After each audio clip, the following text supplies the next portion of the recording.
acting มาเต็ม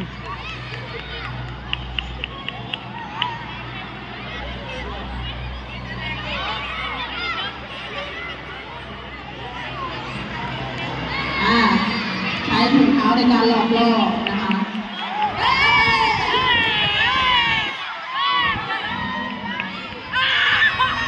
กรรมการให้ใบเหลืองนะคะ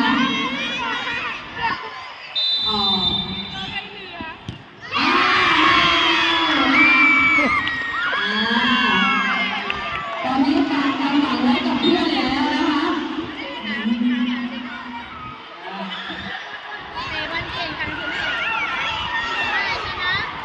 อะไรนะ นาเวทาจะร่วมน้ำชาเป็นร่วมยักษ์กันมา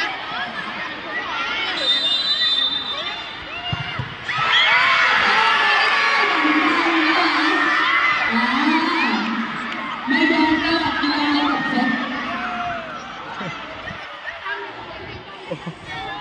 เซ็ตร่างกายให้อยู่ในสภาพที่พร้อมเพรียงในการทำกิจกรรมค่ะเป็นคนที่3นะคะ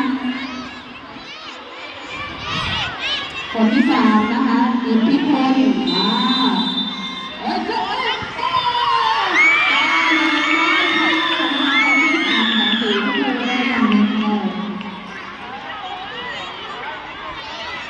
ูกสุดท้ายนะคะถ้าเกิดลูกนี้